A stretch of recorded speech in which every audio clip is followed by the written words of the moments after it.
Welcome to the morebusiness.com podcast. My name is Raj Kara. I am your host, and I'm joined today by Greg Head. Greg has carved out a very notable trajectory in the software space, especially in CRMs. He was with Act when it was part of Semantic, which got acquired by SalesLogic, which then got acquired by Sage. What a wonderful story that is. And then he joined Infusionsoft and grew it from $15 million to $100 million, especially in a crowded marketplace. So I'm very excited to have Greg on this podcast. He is also the founder of Practical Founders, another podcast and basically a good community where you can go and find information about how to grow your business with minimal to no funding. Greg, welcome to the podcast.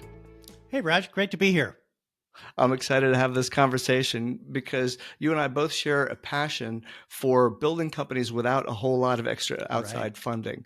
And I think that's one of the things that a lot of companies get caught up in is, oh, I've got to go out and get funding to actually build my business. But that's not really the case. Can you share the story of SalesLogic's early days? What were some of the major challenges that you faced, especially growing it without that extra outside funding? Well, we did have a little funding for that, but that was back in the mid-90s when salespeople were first starting to get computers and use software. So it was one of the very early software for salespeople, which we now call CRM. And there was literally, the market was opening up and there was, fewer than a dozen software companies overall in that space. I was part of a previous venture with the founder of SalesLogic. I was a founder of SalesLogic with the company that made Act software, which was used by salespeople, individual PC software in a box. And we literally had 4 million users. So I was part of I was one of those users, actually. Thank you, Raj. Yes, so we were all fanatic. It was really a crazy time, and I just loved all that. But we found a segment when Act users were going into their companies, and then the VP of sales would finally say, we need to get everybody on one system. We need to have all our customers and prospects in one place, which was unheard of in the mid-90s, Raj. So VC funding in the 90s was actually pretty practical. You could raise a few $1 million and build your first version, and then raise a few $1 million more and grow it. Start the marketing and start the engine. You literally needed VC funding to grow a world-class company back then. It was very, very hard to bootstrap back in the early days. It was possible, but we literally went from the four of us around a kitchen table saying, let's focus on building one of the first CRM tools, sales software products that works for the salespeople. Not just the corporate environment, but it's something that salespeople we love. That's what we had done with Act. And we grew it to 500 employees in less than 5 years. This is how open that market was and how fast we grew. And we became a public company in the year 2000. So we were part of that whole run up to the .com boom. And we weren't that cool like many .com companies, but we were making very practical software for companies and their salespeople to do it all in one place. What did you do to market the business that made you grow so quickly from 4 guys in a kitchen table to 500 employees in 5 years? That's a pretty fast growth. Yes, that was. And that's kind of the game. That's the VC funding game, right? You take rocket fuel funding and you grow fast. Otherwise, nobody wins, and that's not very fun. We actually won that game and went public in 5 years. But it was a different era. So there was software retail stores with boxes of software running on Windows. We literally took the story out. You love Act. All salespeople knew about Act, and there was 4 million salespeople around the world that did. Every single Salesforce had happy Act users in them, using their own laptop computers to sell better than the next guy in the next territory next to them. So we had that reputation. We had literally advertised with print advertising from the folks that brought you Act. Now we have SalesLogic. And the reason they call it Salesforce automation is because you have to force salespeople to use it. And this was the friendliest software for salespeople. So we had a very simple proposition. we were in in-flight magazines, Raj. Remember the things you pull out Mm-hmm. of the seat in front of you and you Yeah. read that? So we got 100,000 leads in 1996 and early 97 from print advertising. We did trade Wow. shows. We had channel partners that would implement the solutions who brought their own customers as well. But we made a splash and became one of the leaders of the early days of the CRM world. Now, you advise lots of SaaS businesses today. Obviously, the marketing is completely changed. Oh my What are you goodness. seeing as, yeah, what are you seeing as the most effective forms of marketing for startups in the SaaS industry today? Well, the game has completely changed. So that's why I help founders to grow their businesses without big funding, because you don't need funding to build your products anymore, just like Hmm. we did in old days. You can get started very quickly and get to revenues without spending millions of dollars. And the whole go to market game, the marketing game, the sales game is much different. I will say for software companies selling business software, software to businesses, there are a lot of expensive playbooks to go fill out your Salesforce and do Yeah. pay-per-click advertising and do the most expensive trade shows and create a mountain of content that can be very expensive. That kind of standard playbook stuff can be very expensive, but if you're really savvy, you don't do all of those things just in the same way. You find more creative and efficient ways to get your name out there and reach the market. Some people, like myself, I've got a big following on LinkedIn, so I can reach a very wide audience around the world through my social media reputation, my content, my, Hmm. just like you're doing here on your podcast. Especially in vertical markets, you can be a savvy industry educator that everybody knows about before you create your software company. So that's kind of the educator influencer world. That isn't. It's hard to reproduce. It's hard to prescribe, but that works for people. There's community builders that gather people of in their community and their industry of their type that it reflects their target market, and they Hmm. can sell to those. It used to be that you could do SEO or pay per click, and if you did it first, you'd faster than everybody else. You got ahead of the big companies and the rest. But it's really hard to compete and differentiate these days. But there are partnerships, being in marketplaces, working with partners, working with channels that can bring you in, that when you do those right, those can be very efficient as well. So a startup can grow fast by riding on the coattails of of another product. And a lot of products that have grown Yeah. up have started that way. Yeah. Those are a You few know, it's, ways to be yeah. non-traditional about it. Yeah, I've found that if you do SEO a specific way, which is not what the historical way of doing SEO is, Yeah. it can actually help you accelerate your Well, of inbound course. leads fairly quickly. And it's around what you're talking about, is using the content that you're creating in multiple ways, sharing it on social, and sharing it in an educational way that builds a community. Because if you're out there all just thumping your chest and just talking about how good you are and Hmm. all the products and features that you can Push, provide to push, push. people. Yep, it's just not. This is not the world we live in. I think a lot of people will take their time and they will want to trust you and get educated before they make that purchase. So, Hmm. what are some of the common mistakes that you see that early stage founders make when they start going to market? Well, I'm talking about that software industry, the software as a Hmm. service industry, the modern B2B software Hmm. game, the SaaS Hmm. game. I talk to founders all over the world at all stages of their growth every week. And uh, the go to market challenges, there are many. When you're just starting out, building the product seems like the insurmountable mountain challenge, but pretty quickly you get up and running. Product is the easy part. It's how do I get customers, revenue, and growth? The biggest one is not knowing that when you start, you are startup means experiment. It doesn't mean an up and running business. It means you try a bunch of things. Is it up here? Is it down there? You take your best guess, but you're testing and trying.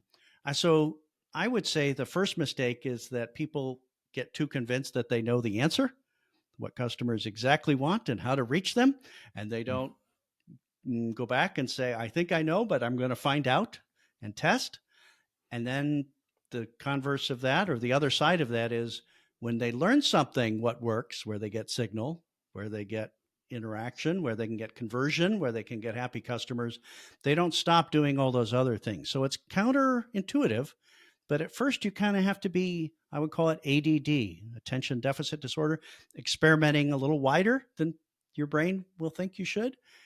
But pretty quickly you have to get OCD, laser focused on just the customers who really need what you want, who will buy from you and be happy. So that isn't everybody. Narrowing down pretty quickly is the magic trick, the double down, right? As we say in blackjack, finding what works and doubling down on that. Most founders don't do that quickly enough. I think that what you're talking about a lot is product market fit, and making sure that there is that market for what you're selling, and then kind of evolving your business around what the marketplace needs. I mean, when you were building Act, you got it to the point where the products were literally flying off the shelves because it was like you had to buy it off the shelf, and so there was clearly a need. Today, what kind of questions or techniques should business owners explore as they're trying to find out what their product market fit really is, and make it so that they're not just married to their idea, which may be off base? Yeah. Well, we have all kinds of ideas, don't we? And we always get humbled. So I guess the older we get, the more humbled we are about that. So product market fit is where it's more than just we say something and people respond. I've got some leads, I've got some traffic, I've got some clicks, and it's more than just customers buying. That's good news that people are buying from you, but that's still part of the experiment.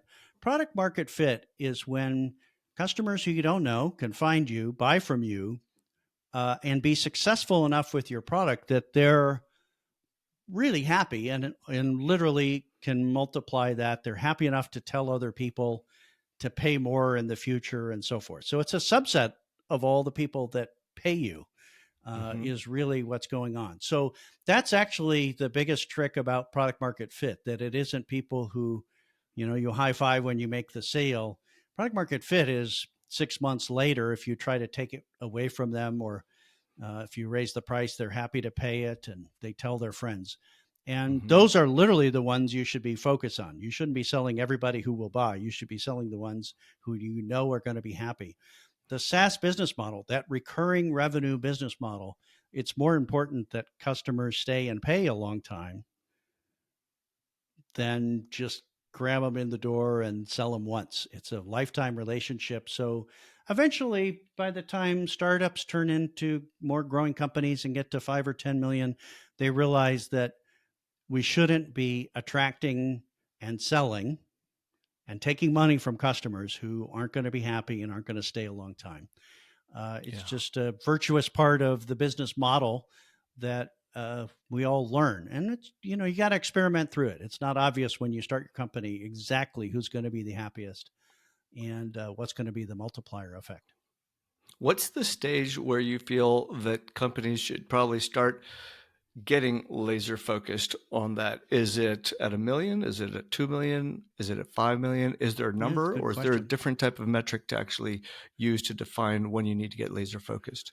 Well, in the B2B software business, the SaaS business, if we're, it's generally around 1 million of annual recurring revenues, ARR, that it starts to look like a recognizable business. The flywheel of that recurring revenue business has started, and you've run enough experiments to see, we sold them and they weren't happy, and we sold them, the big guys, and they weren't happy, the little guys. And, you start to recognize, and there's a little time evolve so you could see what sticks and what doesn't over time.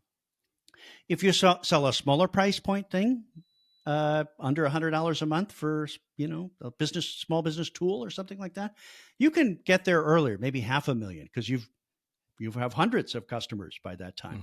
If you sell a very expensive thing, $1 million, generally you have to have a few more customers. But generally speaking, most software founders would say At about 1 million, we kind of recognized, oh, we're really more for these people, the market. And they really want us for these things, not these things, the product. The narrowing in starts, and it doesn't happen all at once. And entrepreneurs, ambitious entrepreneurs, resist. We want to sell everybody and try everything, but the world tells us that, just focus here. Focus is the force multiplier that will get your growth going. And if you don't find a focus by the time you get to 3 or 5 million, you're still selling to everybody, you're letting everybody in, you're going to have a stalled SaaS business, and that's painful. Yeah, and it's very painful because it'll be hard for you to sell the business because when you're looking to exit, when it's stuck, and also if you're selling to everybody, it becomes harder for a buyer to actually figure out, well, what exactly are we buying? Because we cater to this audience, and we know that's part of who you cater to, but you also cater to all these other audiences, and it starts to become a little difficult. And so finding the right buyer becomes also a little bit harder. It's one of the myths of the growth game and the funding game and the acquisition game. When I tell founders that when they get to 1 million and they think maybe I'll raise a little funding, or, maybe I'll talk to some potential acquirers, they want to say, in their brain, they're thinking of all the things they could do and all the people they could sell to, the could word. And they're trying to wave, big about their potential markets. I say, don't do that. Do the opposite. Say, we started off with a wide aperture, and then we learned and we narrowed it down. Now we just sell to these people, just in this motion, just in this, and we do it efficiently, and they stay forever. And now we do this. That's what all acquirers want to hear. That's what investors want to hear, right? We're narrowing in. We know where the gold is. And we know where to stay away. And I've never met an investor who didn't respond when you say, we learned and we stopped wasting money on all that. Now we're doubling down. And it's just counterintuitive again. That's me. And the counterintuitive part's really interesting because you're saying no to money, which is such a hard discipline to acquire, especially if you're starting a company. You're thinking, well, of course, we can do that. Customer XYZ, they said, hey, can we do this? Yes, let's say this. Like we say yes to this. Next thing you know, you're doing all these things, and the opportunity costs are massive, and you don't even realize it because you're too busy chasing all these little projects. And in some cases, when customers ask for specific features of a SaaS product, it's good for them and maybe 2 other people. And so you've effectively become this custom software development arm to satisfy their needs. And the moment that they are no longer a customer, you've wasted so much time, energy on features that only they needed. And you could have been building stuff that was for the masses. Speaking of the go-to-market game and the marketing game, it's a marketing thing, meaning to get people to line up to buy your software, to know about you, to come your direction, to want to buy your software. You need to be known as the best at something important for someone specific. We don't line up for generalists that are many things to many people. And it's in our digital world, if you're selling hamburgers, it's different than selling digital products. You can add features at whim. Any software developer could create anything, and go sideways. So why would you not do that? And for technical founders, I use the example. I say, is there any software you couldn't build? And they say, no, I could, with enough time and engineers, I could build any software. And I said, well, you're like a chef who can make any kind of food. But when you go into business, a restaurant is one kind of food in one place for one audience, and the chef doesn't make it. First move into business. And the most valuable restaurant chains here in the States are known for one thing on the menu. They could make any kind of thing. It isn't even narrowed down. So Chipotle makes one thing, just, the organic, just for in the early days, people who would pay extra for that kind of thing. Just the burrito, not the 82 things you could possibly make on a Mexican menu. And it's a certain kind of California burrito. It would unrecognizable in Mexico. And that's just what they're known for. Or fast burgers, McDonald's, or coffee with your name on it, Starbucks, or Chick-fil-A chicken sandwiches. So, in the end, people line up for the specialist. So the marketing game has to scale efficiently as much as the factory, what you do inside the building, has to scale as well. So if you're many things to many people, neither of which will scale. That's right. In fact, the analogy that I use when I do some of my trainings is I talk about, let's say you wanted to remodel your kitchen, and you got contractor A, and they say they can do patios, decks, kitchens, bathrooms, basements, Exactly the same everything, thing. right? And then you got contractor B who could do all those other things, but they say we just do kitchens, and that's Yeah. it. You would Yeah. always gravitate toward contractor B Yeah. because that's the one. Specialist always wins Hmm. in And they that can case. charge a lot more. They've Of got more course. specialized expertise, even Mm-hmm. though they can do all these other things. You mentioned community as a really big part of how Mm-hmm. you would build a brand today. What are the first steps a company would take to start building a community? What does that even look like to a founder? Well, it's not for everybody. It's not. It's a potential part of a playbook if it Hmm. fits your personality and your industry and so forth. So, a community is different than an audience. In the last 90 days, I've had 2.5 million people see my posts on LinkedIn. I have a large audience. And then when they come in and discuss things in the post, they're talking to each other and I'm talking to them. But it's not a community yet. Community is when you gather people together to meet with each other.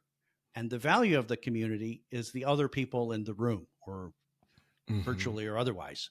So, community is a generous way to help facilitate connections between people. And you get credit for bringing people together and organizing and facilitating and so forth. But a community is the peers there. And it's really important in a lot of industries. People, birds of feather flock together, whether they're search marketers for consumer products or whether they're people in the cannabis industry. I talked to a cannabis software founder today, right? He could build a community of people, who would commiserate with them. So Hmm. if you can get a crowd, some people say you start a community. Community is the new marketing. You start a community before you do anything else. Build a community Hmm. before you build a product. That's one way to Hmm. do it. But community is the generous act of helping people get together Hmm. for their own benefit. So Hmm. it's and big crowds can come, and then you sell to the crowd, right? Yeah. Or in a generous way. There's a sales motion that's associated with that, but they generally give you credit for creating that and give you the benefit of the doubt. I know one of the software founders that I work with has community around a very specialized troubleshooting thing for software developers that he built. And my goodness, the number of people that need that specific kind of help is mass. I mean, tens of thousands of people. And so he's actually created one of the biggest communities. And actually, when you think about that, the asset of that community, which is basically a whole bunch of questions and answers that he actually can respond to, other people can respond to Mm-hmm. on his website, is one of the biggest values that he's got in his business, in addition to all of the revenue. Yes. Um, yeah, Yeah, that's it's an asset. It's really mhm, surprising you said the word specialist again. Can you, mhm. Raj, what is specifically that thing that he works on, that he's built this community of tens of thousands of people? On basically garbage collection analysis for software, heaped up analysis, thread analysis. So basically, it's around log analysis. Right. For people, software developers looking at the logs of how software is running to figure out how to make it work better. Right, Right. how to Which you troubleshoot think, oh your my gosh, logs. there's, Yeah, yeah, tens yeah, of, there's a few million software developers in the world, and the serious right. ones enough to have logs, right? There's Hmm. at least 1 million people out there like that. It's a very crucial problem.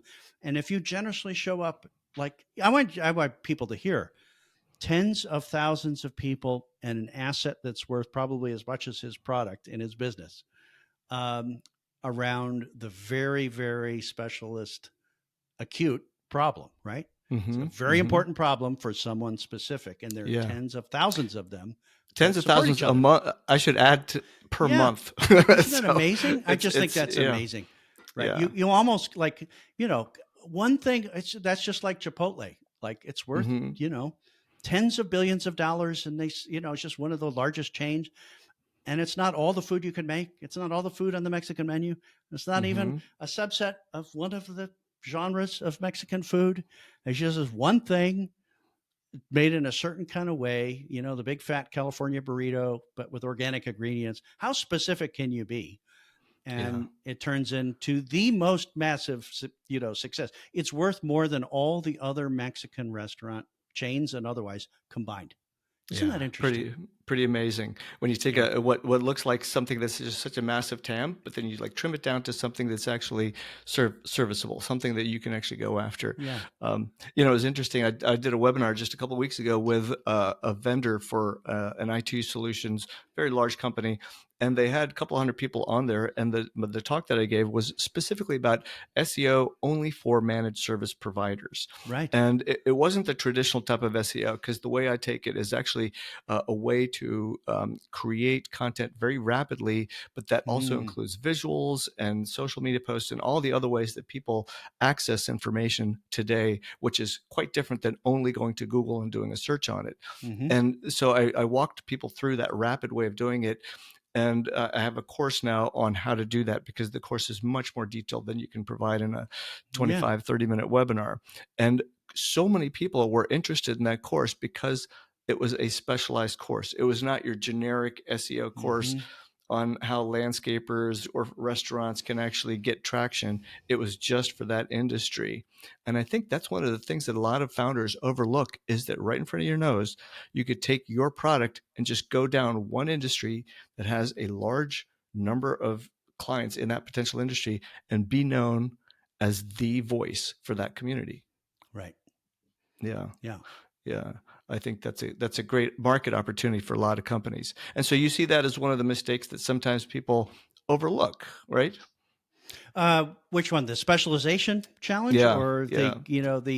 not everybody wants to be the spokesperson or the contributor or the community builder, but I Mhm. think the specialization problem is the number one myth and problem recognized by ambitious founders. It's Mhm. not explained to the people. This is how the world works. And it 100% works this way. It's a law that cannot be defied. Show me a big Yeah. company, and I'll show you in the beginning, they had laser focus. That's Like right. Yeah. Walmart is many things to many people and one of the largest companies in North America and the world, but they were just discount retailing in the cities where Kmart and Sears wouldn't go, in Arkansas and Missouri, for 30 years. Like there's always a laser focus story at the beginning. And focus is the force multiplier. You want to grow faster, don't go wide, go narrow, and Mhm. accelerate. So Greg, what role did partnerships play in the growth of your businesses? Did you get partnerships from other companies who had similar customer bases but were in non-competing product lines, so that you could both have synergies? Or was that a part of your strategy? And should that be a part of a strategy going forward for today's modern SaaS founder?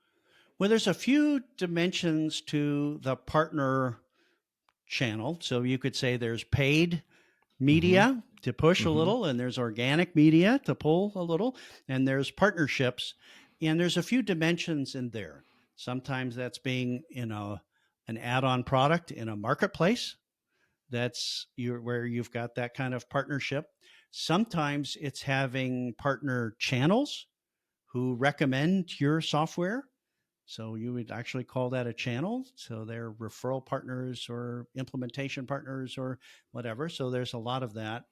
And sometimes there's these big partnerships. Gosh, if only the big company blessed us and said, you ought to get this solution, we would have an acceleration. So I see all of those are powerful, and I've used all of those. I created several of the companies I've grown were very channel focused, reaching small Hmm. businesses through partner channels. So Hmm. partnering was a variety of referral partners who would recommend us, and implementation partners, and third party product partners. We were new to the market and kind of the center of the universe. So partners kind of revolved around us Hmm. at that time.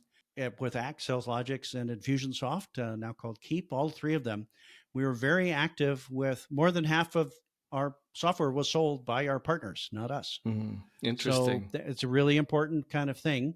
For a lot of small companies as bootstrappers, one of the most efficient ways to go to market is to find a problem and then sell it inside a community of a larger company. And that's, in their online marketplace of add-on solutions. Or I just spoke to a founder here in Montreal today who literally integrates inside the product as a white label solution. They literally go to market only with partners. You can't buy it off the shelf. You have to, it's a development tool, if you will, that people build right into their software. I think it's the most underestimated. People show up with paid media to push stuff first, and you want to kind of cheat their way through the work of building earned media and organic. Yeah. But I think partners is the most powerful and underestimated channel for SaaS founders out there these days. Yeah. Yeah. There are going to be some people listening who hear the story of you going into Infusionsoft at 15 million and turning it into $100 million business. Very impressive, very difficult to do. What were the first things you did in those first, say, 3 months, 100 days, 6 months? What were the things that you did to align the trajectory to go from 15 to 100? There's a lot of things there. So companies that are growing fast go through growth spurts and the growing pains. So you don't run a 100-person company the way you ran a 5-person company.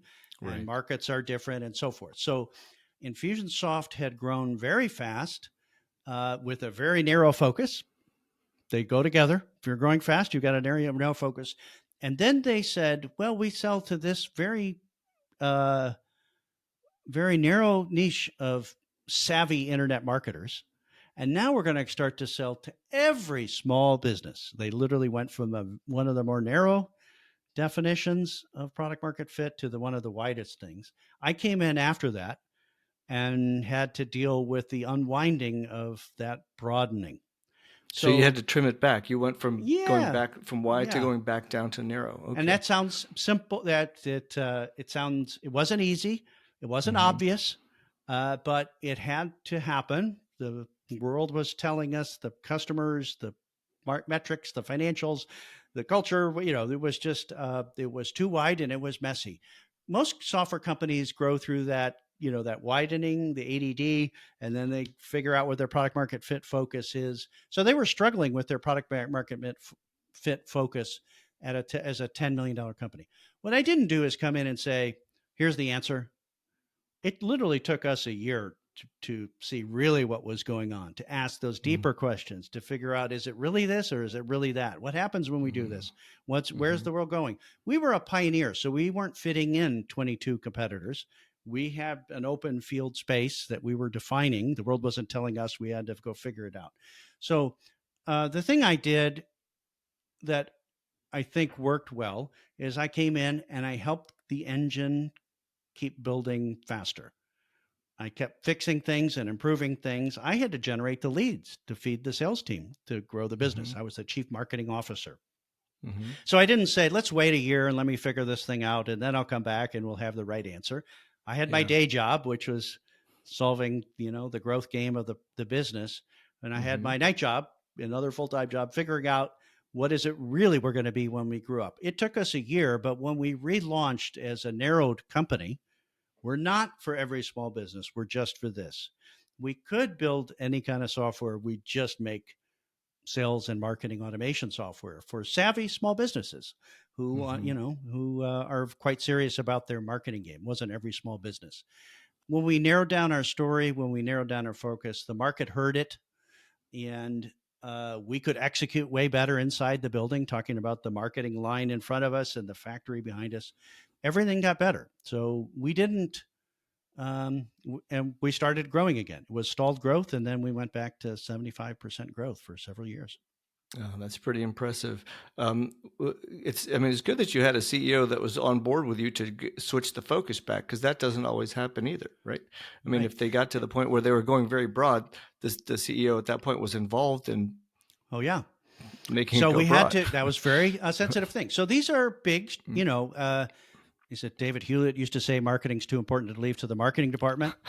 That's right. Who you're for and what you build and what your culture is and all of that are foundational questions across the business. So it wasn't for me I led the discussion, but we worked on it together. I learned a lot. I learned a lot about what was unique in their market, where the general rules didn't apply, and I caught up to that. But we worked on it together. The business was in a state they knew they needed to change. They weren't sure what to do exactly. So I wasn't terribly rash about it. And I could fix a few things that were easy, but other things took a while. And I think that's a lesson for anybody who's a senior leader. There's the day-to-day things you have to keep going. And then there's what happens in 6 months or a year that you have to be building the road in front of you at the same time you're driving down the road. I guess that's like flying the plane and you're building it at the same time. That analogy. Right. Yeah. Getting leads at 10 million to grow it faster is also, that presents its own challenge. What are some of the things that you did? You said you had to go out and get the leads. What are some of the actual activities that you did? Can you share some examples of those? Yes. There was a bunch of money spent on marketing with offers to other people's email lists. So that's kind of a partner marketing into other people's communities, small business marketers and things like that, paid ads. So there was all kinds of channels that were creating a lot of traffic and a lot of content clicks and things like that. So literally for the first 2 years, we didn't spend any more money in marketing. We just kept optimizing. Is that money spent to buy the right kind of customers and cutting off literally the focusing in exercise, narrowing it down and improving the conversion. We'd get them to the website, but they didn't get through the demo. They didn't talk to a salesperson. Whatever the steps were. We made about 12 different versions of the website conversion path with a video demo, and literally didn't spend any. We tripled qualified lead generation in 2 years and didn't spend any more. It took more people to go do that, but it didn't take more spend. You were doing A/B split testing on the landing pages, the home pages? It was very sophisticated. We would try something and I would personally track it in the spreadsheet. I was the spreadsheet master, right? I was looking up how many people visited that page in Google Analytics, and I was in the database saying how many people filled in that form who had valid and getting the data from the salespeople of what was qualified. I like small businesses because you can see it's not big data that obfuscates everything and nobody knows really what's going on. You can see it. You can feel it. You could try something and feel it from the sales team that day, spend an hour on the sales floor with somebody, talking to the salespeople, and you know what's going on, and you can keep improving it. So we literally had too many leads, not enough qualified, happy customers. So that was the focus problem, right? Okay. And so when we finally recognized that, everything aligned and we could spend more efficiently to attract the kinds of customers that made sense for us. Yeah. We didn't spend to attract customers that didn't make sense to us. Yeah. I think finding that ideal client profile that's one of the most difficult things a business goes through. Yeah, it's difficult. But the SaaS model, that recurring revenue business model with the recurring revenue and churn and all those, things we talk about, is a virtuous system.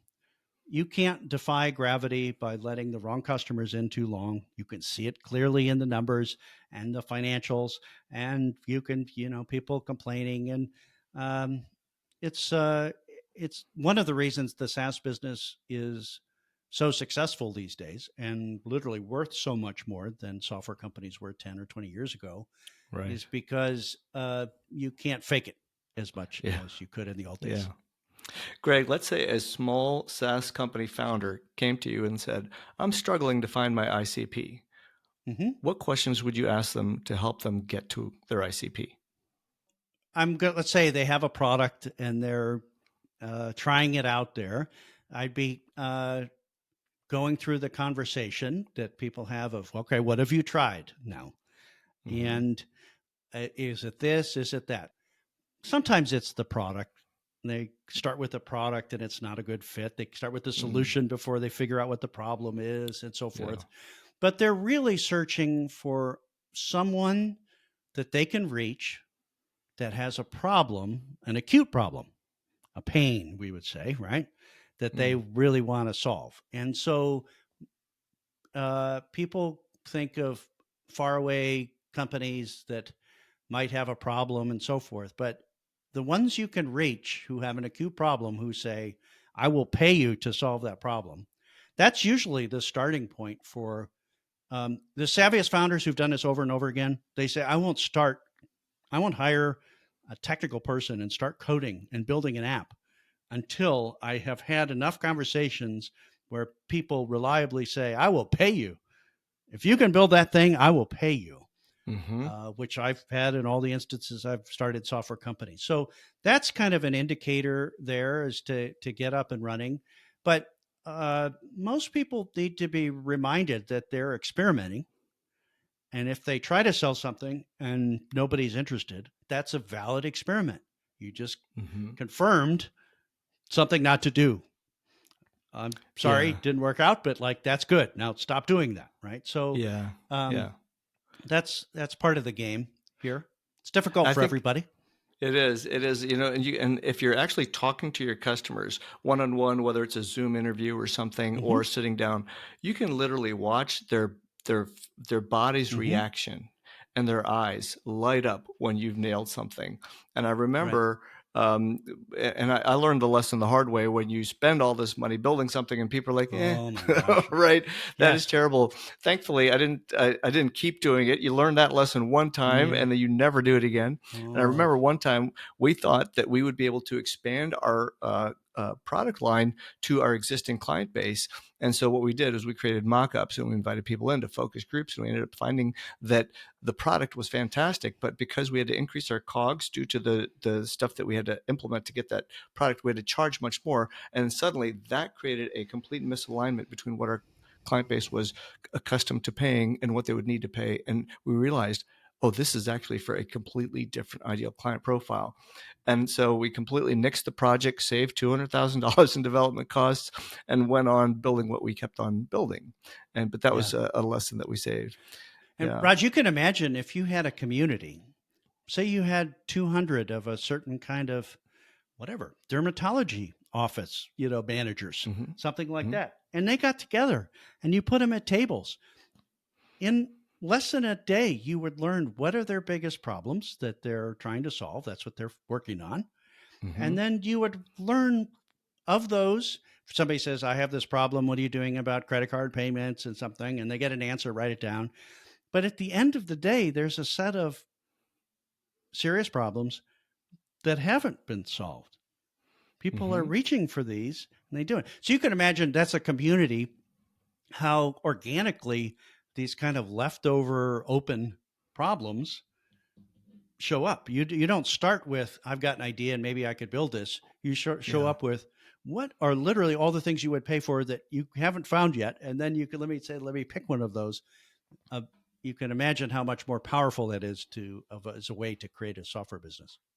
The most impactful statement I ever heard about product market fit was from a former vice president at Harley Davidson, and Mm. he told me that he would let their customers ride around their motorcycle. And this is when the company was struggling; they had to find their path back.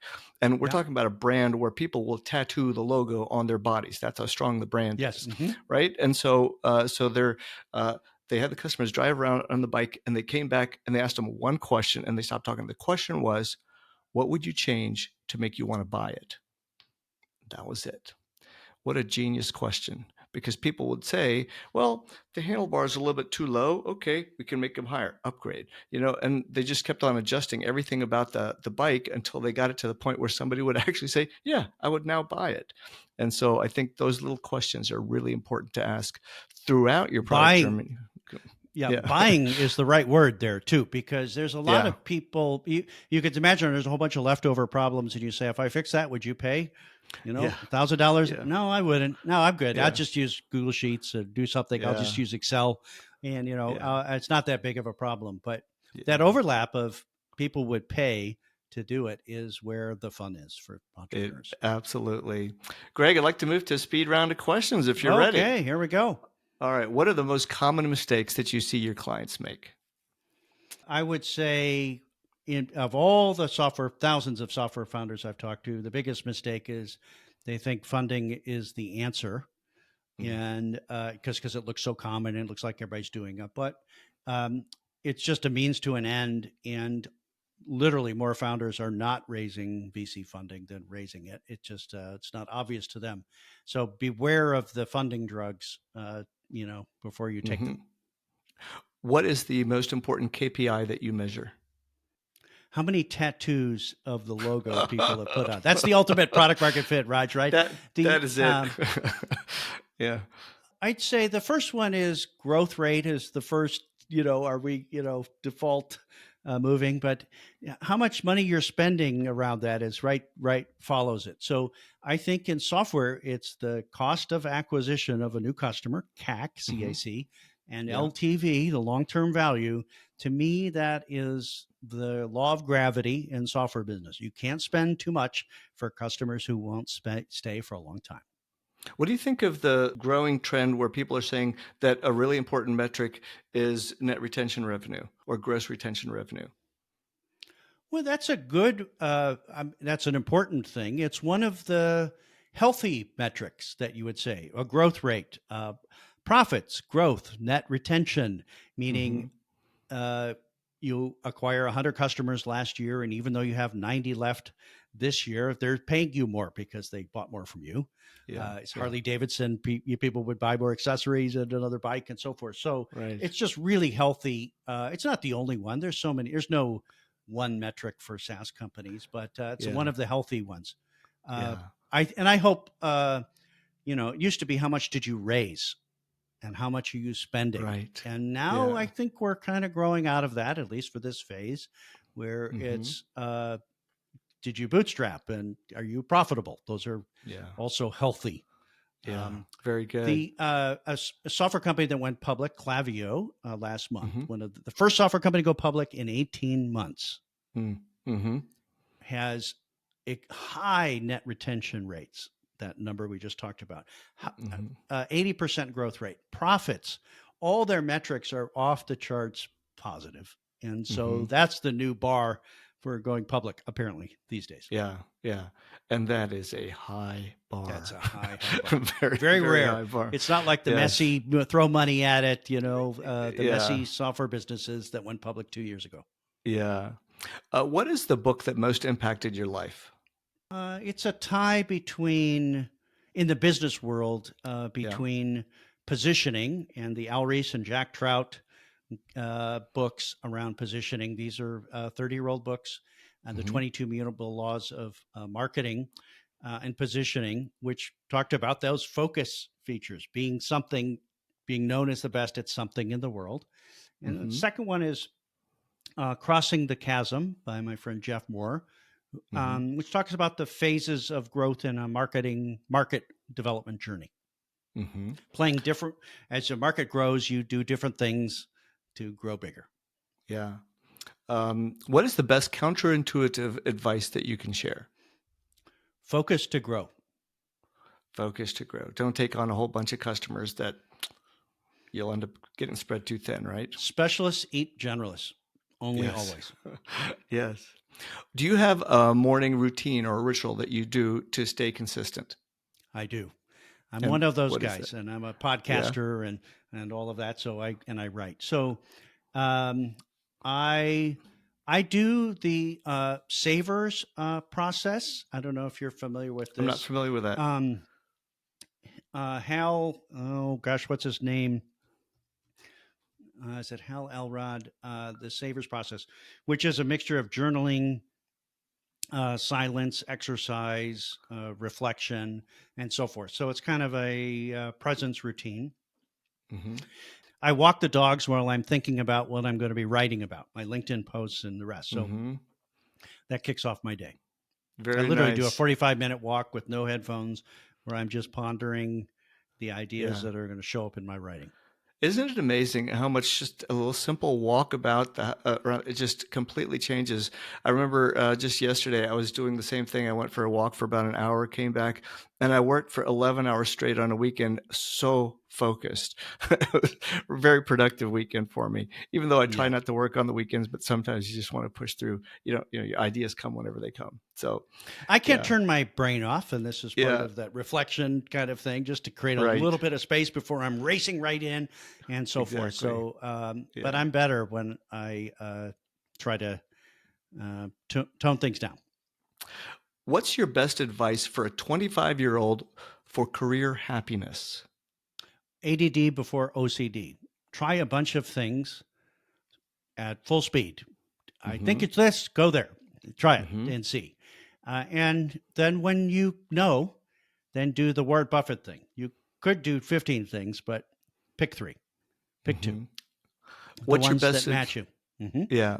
So continuing with that theme, though, what's your best advice for a 45-year-old starting their first business? Focus on finding problems for people you care about that they will pay you for. I like that touch. People that you care about. It's a very nice touch there. No, we're old enough to not want to screw around with people we don't care about. I have a podcast with practical founders all over the world. These are my people. Love them. I love what I do, and it comes out. And Steve Jobs said that passion thing, right? It's going to be hard, so you might as well do it for something you care about. Yeah, I know. I 100% with you. What is the worst advice that you ever got? There's probably a list, but if you had to narrow it down. Oh, I'm a skeptical guy, so most of that advice brushes off to me. But I think just the first thing, if everybody's doing it, everybody says, then I squint. It's because there's no such thing that it works for everybody the same way. And if everybody's going that direction, the opportunity is generally in the other direction. If you're doing what everybody else does as a marketer, as a business leader, or whatever, you're not adding much incremental value. Yeah. And sometimes the opposite works, but it's generally more nuanced than that. So I look underneath all of those things and don't take 2-bit advice. Yeah. Greg, I really appreciate our conversation today. I learned a lot just talking to you, and I think our listeners would also learn a lot about how you actually build and scale a business. How can people reach you? They can reach me, Raj, on LinkedIn. My name is Greg Head, Head, and I'm on LinkedIn. I have a huge following. That's easy to find. That's the easiest way. And they can contact me through LinkedIn as well. And they can go to practicalfounders.com to find out more about my podcast and what we're doing in this growing community. And I gotta tell you, I love reading Greg's post. They're so thoughtfully written, very insightful, and there's a reason he's got a very large following. So I encourage anybody listening to follow him as well. Yes. Greg, thank you very much. I hope to meet you in person at some point. And thank you, everybody, for tuning in to the morebusiness.com podcast. Thanks. It's been fun.